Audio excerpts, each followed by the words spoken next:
Hello, my friends. Jill here in my Empowered Fitness community for women over 40 looking to get energized, confident, and strong.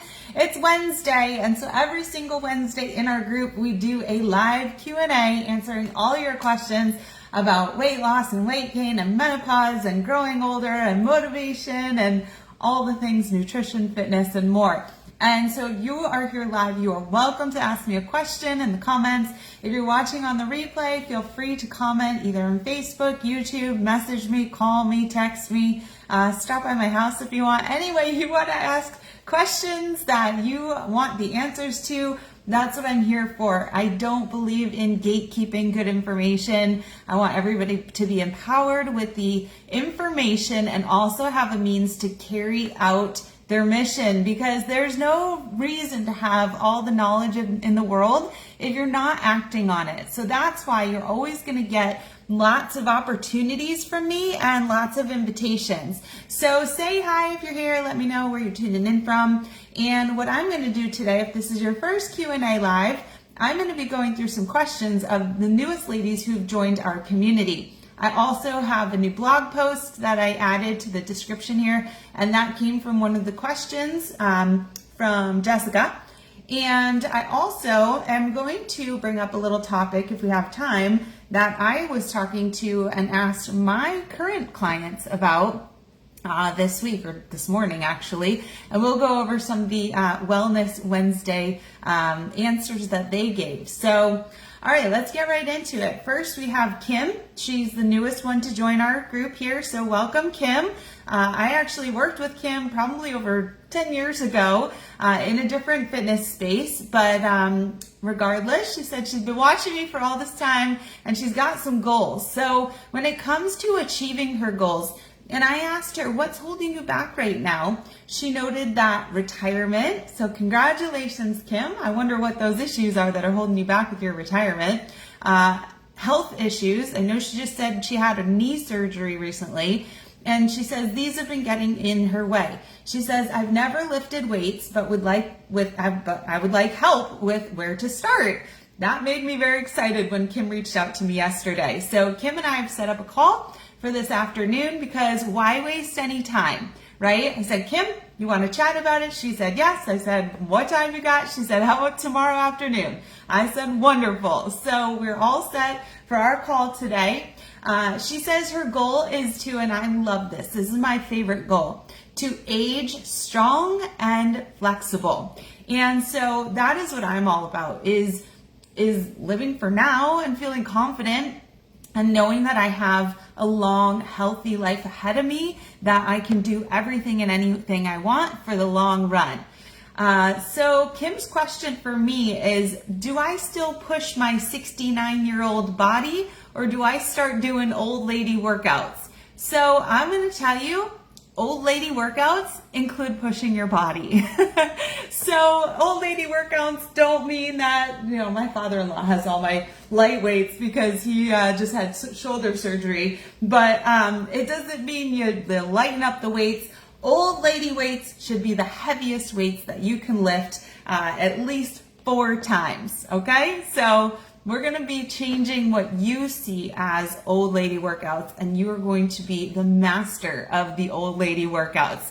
So that's my answer for you is yes, you push yourself as hard as you can. You continue to push yourself so that your limit keeps raising higher, right? We want that bar to be so high. And I always go back to a story from my father-in-law about an aunt of his who used to walk like 100 New York City blocks every day. And she literally did this for hours and hours and hours until she was over 100 years old. I think until the day she died. Every day she would just walk and walk forever. And people are like, oh my God, how can somebody that old walk that far? Because it was just her norm. She never stopped doing it. It's when we stop doing the things that we did when we were young that they get harder. So let's not stop those things. And in fact, let's raise the bar on what we do and become our most athletic selves as we age. Doesn't that sound like a good plan? That's what my clients are doing, that's for sure. All right, let's move on to Jessica. So when I asked Jessica, what's holding you back from Achieving Success. She said, motivation and structure on what to do. And I talk about this a lot because I would feel super unmotivated if I didn't have a plan. If the plan was wake up and figure out what to do each day, it would probably take me so long to figure out what to do that I probably wouldn't end up doing anything and everything else would get in the way. But when you wake up and you know exactly what your plan is, it makes it so much easier to execute consistently, and executing consistently with that old lady lifting is gonna give you the best results. So what I do is, and it's funny, this week I made my whole plan on like an index card. I posted it in my client group. I was like, here's my plan for the week. It fit on an index card this week. But usually I will plot out everything that's going on in my life. So that means my activities, my kids' activities, things we need to do as a family, my nutrition, and my workouts. And sometimes things change. See those arrows? That means something changed. And sometimes things change, but having that solid plan means that the majority of what's on the paper is going to get done. And that's all that needs to get done, is the majority. Not every single thing. It doesn't have to be perfect, but it has to be a really good plan, and then it's got to be seen through. So yeah, way more motivating when you have that structure. And so, Jessica, let's make that plan together, right? And it doesn't have to be some mega plan to start. It could be planning just a couple things. It could be a loose plan. It could be, just a tiny bit of structure. It could be one or the other, fitness or nutrition, whatever it is, but we got to start getting you structured. It's going to help you. It helps me too, not only in my fitness journey, but also in my business. So this is what it looks like on my most productive days. This is my planner, right? On my most productive days, I've listed my goals. I've listed the things I need to do, and I've time blocked them. Every single hour, this is the time blocking set. Every single hour of the day is time blocked, including when I'm gonna make dinner, and when we gotta walk the dogs, and when I gotta wake up, and all these things, and when I'm gonna shower. And sometimes shower is like at the last minute of the day. But on a day that I am least productive, you wanna know what it looks like?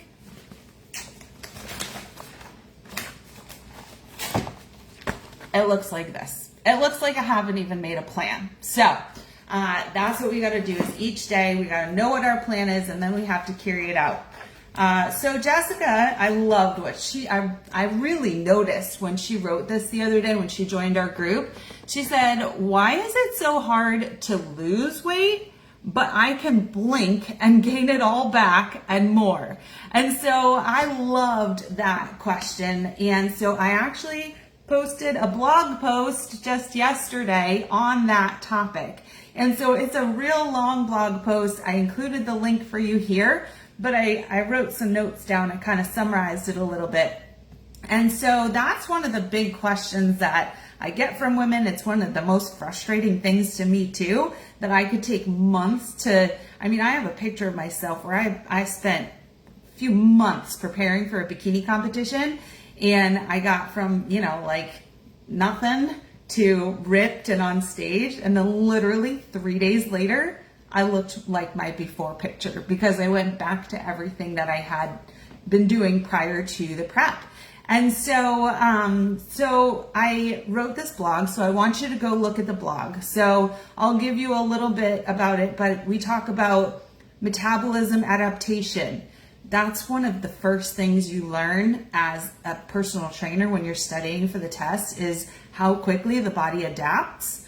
Hormones and menopause, stress and cortisol, why crash dieting backfires, why the scale can jump quickly from water and glycogen, and what actually works long term.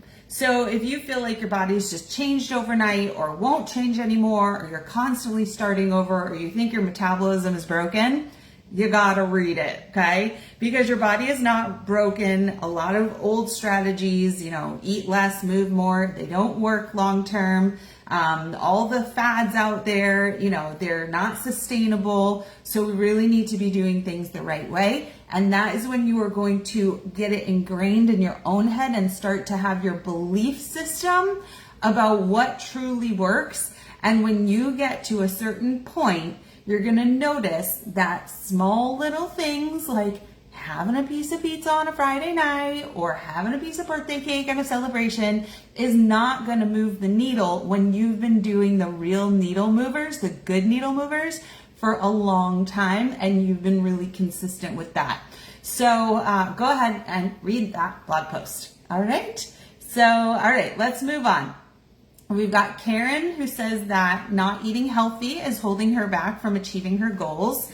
And she asks, why is it so, oh no, that was Jessica. She says, do I need HRT? So HRT stands for hormone replacement therapy. And so the first thing you need to do, and we have this in my 5-day menopause makeover, I actually have a hormone and supplementation guide, and this helps guide you as to things you need to ask your practitioner, your doctor, your person who you see for your hormone health, which is probably your annual, OB visit. You can also talk to your GP about it, your general practitioner. I talk to my obstetrician, gynecologist. I don't know if they're the same thing. I talk to my gynecologist every year about this. And so there's a couple of different options. Last year, this was almost a year ago, last May, June, I felt like things had taken a drastic change in my hormones. And so I actually just went online, and Quest Diagnostics is a lab that will sell you testing, and they were having a sale. And so I bought the full hormone panel because I knew I was going to my, my yearly gynecologist appointment, and I wanted to come prepared with numbers, not saying, okay, why don't you go for some testing? I'm going to send you for some labs and then you can make another appointment. I'm like, no. I'm bringing my lab work with me. So I did that, and we went over it together, and she, let me know what she thought. And I started one thing, which is not hormone replacement. I started DHEA, which is something that's helps with estrogen production, but it's not like here's replacement estrogen. And so we felt that that would be a good place for me to start. So you might find that your doctor will ask for labs. But quite honestly, when it comes to midlife, they are more going to treat you based on symptoms. So if you're having hot flashes, if you're having night sweats, if you're having a lot of brain fog, if you have frozen shoulder, there's a billion things. Like basically, if anything is wrong with you, then you can attribute it to hormone change at this point in life. And so they more so are going to help and start to treat your symptoms as opposed to what lab work says, because also you have cycles. And so that since you were 13 or so, you have a monthly cycle. And so your hormone levels actually change throughout that cycle. So sometimes the numbers fluctuate here and there, but what's more telling is what you're going through and what you're feeling.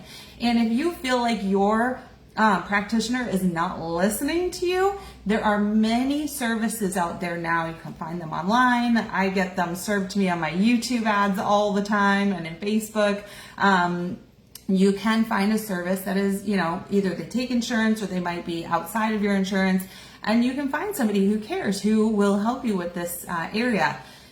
In the long run, it's still going to be a guessing game.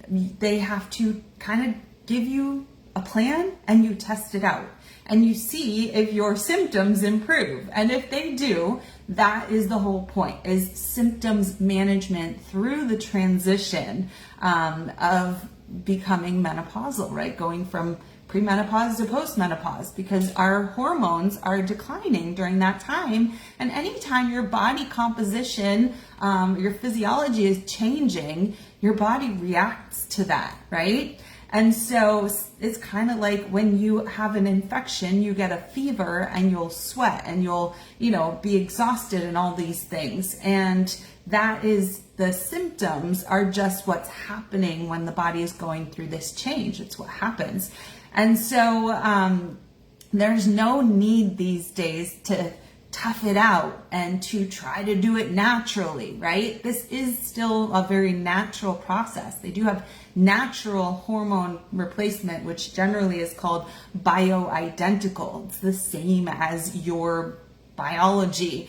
And so you can do this and you can save yourself a lot of angst. Now, what happens is when you do take advantage of hormone replacement therapy and your symptoms improve, it's like this massive domino effect for your sleep, your stress, your body weight, your fat storage, and all these other things that have to do with one another. And that's where it can finally start to feel better and you can finally have these breakthroughs. So it's possible, Karen, that you need a HRT.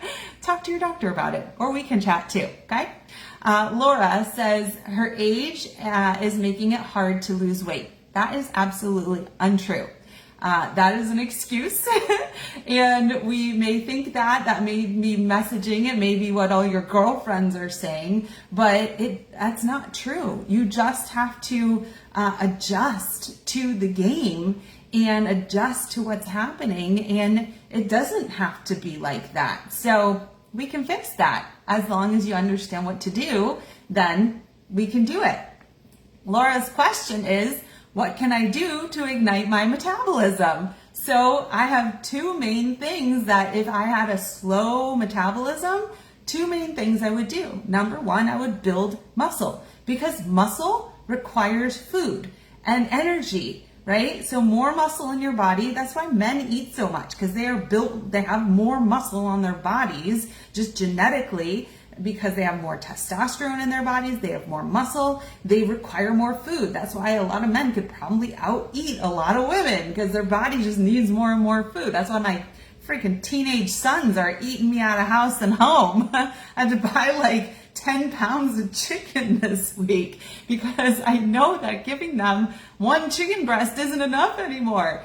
They're hungry, they're growing, they're muscular, right? And so when you build more muscle, which means you have to do that, you have to build it at a rate that's faster than you are naturally losing it during this period. So you got to do the old lady lifting, the heavy lifting, and that is going to ignite your metabolism. Then what goes with having to build more muscles, having to eat more food. So eating more food, as opposed to trying to eat less and less, can actually ignite your metabolism. So if you're somebody who keeps trying to cut more and more calories, you might be a chronic undereater that has caused your metabolism to, when people always say, is my metabolism broken? It's super slow, because you did that to yourself. You have been trying to diet so hard and cut so many calories because for some reason you thought that meant you were going to lose weight, and it doesn't work after a while, because what did we talk about earlier? The body is smart, and the metabolism has to learn that it needs to be faster. So we need to train it, which means that instead of holding back food, you need to give it more so that it can use it and then be ready for more, okay? So those are two things that I would do to ignite your metabolism. The other thing is just regular movement, right? So if you sit at an office desk all day and then you go home and you make dinner and then you sit on the couch all night, that's not doing anything for your metabolism. You need an amount of non-exercise, what they say, non-exercise thermogenesis. So we need activity that's not necessarily like burning calories, but just daily movement. That's where we get that 7,000 to 10,000 steps a day. So if you're chronically getting 3,000 to 5,000 steps a day, you are not moving enough for your body to even require energy, right? So that's another thing that's going to help you. There's more, but we get to those things later. All right, I think it's Jonna. Jonna says motivation is holding her back. She's tried everything, but it didn't work. Everyone online says they know the answers and the secret. She said, what about your program is going to work versus the 8 million others on social media? Everybody has their program, right? And generally, everybody has their method. And every method will work. Most methods will work at the beginning because they're doing something new, right? So if I tell you to do something totally different than what you've been doing, start tomorrow, you're probably going to see some kind of change. If you don't change that up often, your body plateaus. And a lot of people out there are marketing their method so hard that they then can't tell you to do anything else because it goes against everything they're teaching. So I think that's the difference, is that my method is to change things up every 3 to 4 weeks. And in fact, in my newest program, and also I think what's important is that you have to be progressing every week. So you can't get a program that says, here's the workouts, do them forever. I once bought an abs program. It said it was a 30-day program and there was only 5 workouts. And I was like, I just do these 5 workouts forever. I was like, that's not going to get me anywhere. And that's boring. So I built my own ab programs. And so we have to change things. So my newest program, not only are we changing, we're not only progressing every week, we're actually changing the program every week of the 4 weeks. And in conjunction, we are changing the nutrition every single week as well. And so we do not want plateaus. So that is my objective, is to keep changing things. And not only is that good for tricking the body into continuing to try to adjust and get change, it also keeps you from getting bored and it keeps you engaged and enjoying what you're doing. And so I think that's another big thing. In addition to that, we all have life, right? And so what makes me very different from a lot of programs that are selling to thousands and thousands and thousands of people, I never wanted my business to be that, like, you know, I made it on TV, I'm on the Today Show, everybody in the world knows about my program. I am an introvert, so I like intimacy. I like one-on-one conversations. I like small groups of people, you know, not even like 30 people. I don't like that stuff. And so I keep my program personal, intimate, and therefore when something comes up in your life, we adjust for it. You don't just fall off the radar and nobody cares what you did for the last couple weeks. We are adjusting. You know, if you're going on a 2-week vacation, what are we going to do while we're there? How are we going to manage eating while we're there? What do we have to change in terms of the strategies? And so it's very personalized and it keeps you going instead of falling off the wagon and having nobody even know where you went and not care. And so I think that's a big difference as well between myself and a lot of the big programs out there. So to recap, what about your program is going to work? Well, also, I think a lot of programs out there, programs that I did when I was in my 20s are still there today. And I can't use those programs anymore. The workouts I did in my 20s, even the workouts I taught in my 30s are not the workouts that I would be doing today. So with a lot of programs, they're not niched down enough. And that's because the creators are afraid to have a smaller audience. I'm not afraid of a small audience. I want my audience to be small so that we all get it. We all going through the same thing. We're all feeling each other. We all, you know, feel the pull to be around one another, share with each other, feel comfortable with each other. And that's what I have in my community. So you have to be doing programs that are tailored to where you're at in life. And so that's one thing and why my program will work. And the reasons I said before as to why they're different, why my program is different, I don't teach just one framework for nutrition, right? So I know Warrior Babe, I know she does macros and that's what she talks about all day long.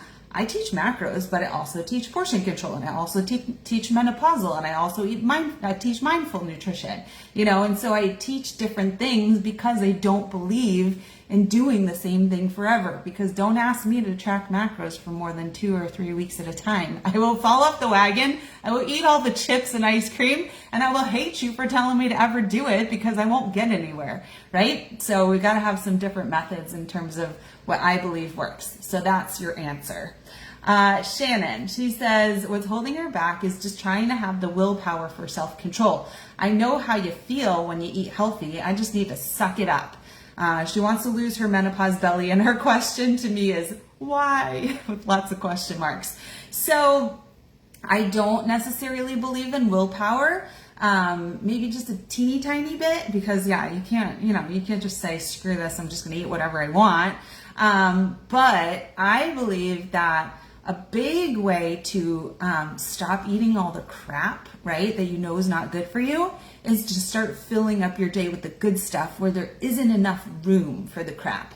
It's the same way that I feel if you wake up in the morning and start listening to motivational things, positive things, podcasts, YouTube videos, people, influencers who you follow, good things. If you start your day, gratitude, whatever, if you have inspiration from your religion, if you start with the positive things and you don't just open up and go to, Facebook and politics and CNN and I don't know, any of those things, then it's like, well, which are you focusing and filling your life with? Because that's what you're going to get, right? If you start filling it with the negative stuff, then you're going to start your day with fear.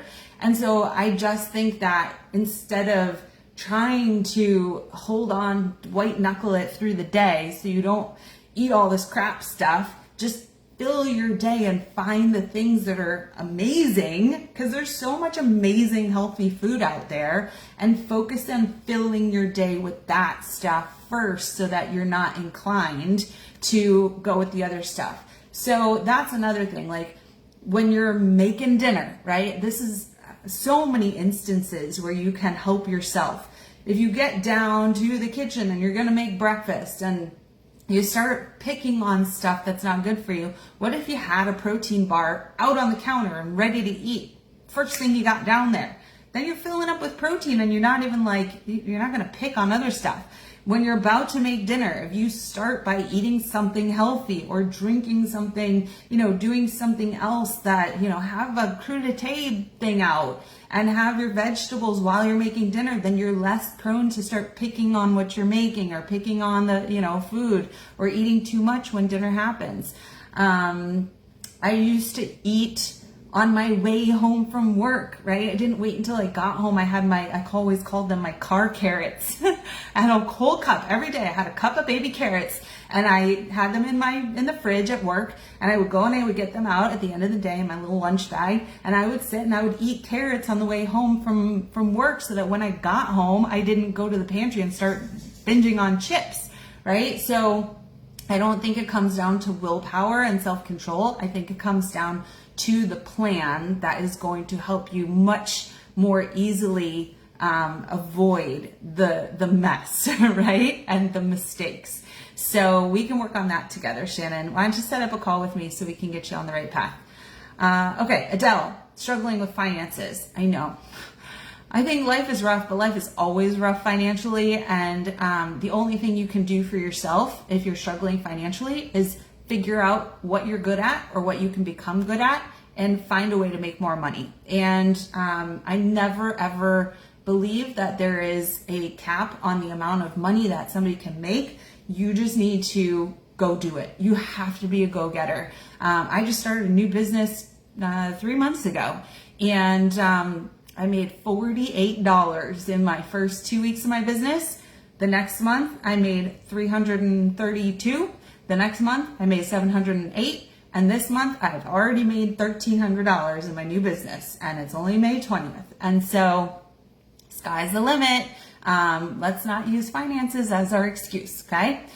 There's plenty of low cost stuff that I have, and that's the reason why I do things that are from super low cost all the way up to really high cost.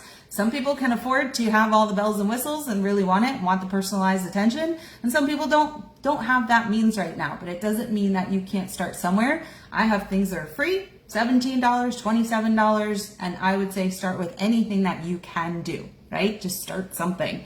Adele says, why can't I stop eating what I know I should not eat? So the way to stop eating things that you know you should not eat is don't keep them in the house. If they're not available to you, then you won't eat them. And obviously, if you don't have the finances to be eating out, you won't do that. So my thought is that maybe you're keeping foods in the house that, that you shouldn't be eating. And I used to have I actually used to have a webinar on eating, budget eating, how to eat on a tight budget. I don't know if I still have that, but there's so many really great foods that you can buy in bulk that are very healthy.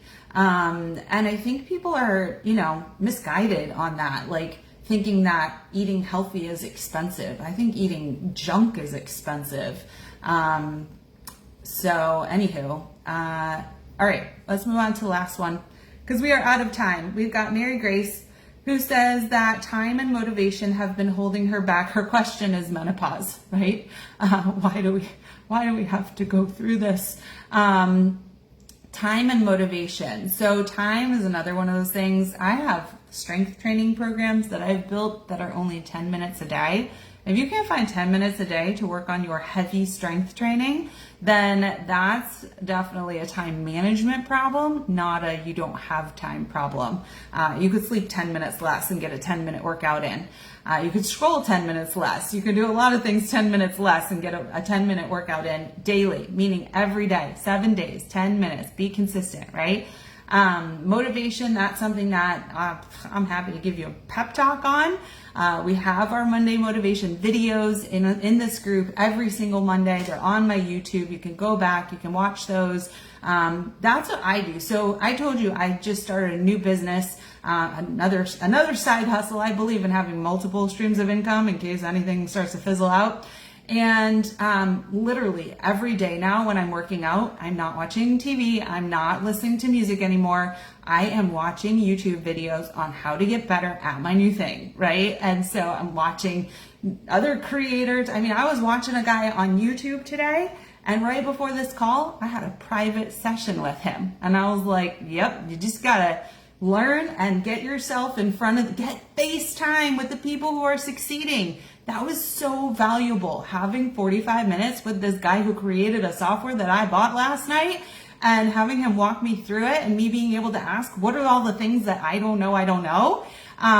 Get FaceTime with people who you aspire to be like. That's why I offer calls, because I know that's the best way to get to where you want to be. So Mary Grace, you need to set up a call. And anybody else out there who hasn't had a call, you need to set up a call. The link is right here. The question about menopause, you got to learn. You got to start educating yourself. So again, I would be watching all of my stuff on menopause. I would be doing my 5-day menopause makeover. I would be starting to read books. I've got a book list, I think, in here. If you search reading list, or if you ask me, what are the books you would say to read on menopause? I would listen to podcasts. I would Google it. I would ask ChatGPT. I mean, you need to really educate yourself on the stage of life you're going through. You remember, I remember all the stages when my husband and I were getting married. I watched all the shows about weddings, right? Say Yes to the Dress and Bridezillas, all those wedding shows. Then when we were buying a house, I watched, what was that? The ones where they go to the 3 houses and they pick one, but it's all fake. I would watch the HGTV shows, the home shows, all that stuff. Then started watching all the baby shows when I got pregnant. And, you go through all of these stages of life and you have to jump in with 2 feet and just be obsessed with learning and growing and surrounding yourself with the people who are going through the same stuff. Because it doesn't work when you do it alone, and it doesn't work when you don't take any action. So that's my answer to the one-word menopause question. So I hope this was helpful today. I'm hungry, so I'm going to go eat. And I have a call with Sandra in 10 minutes. So, alrighty, everybody take care. I will see you live next Monday. Bye.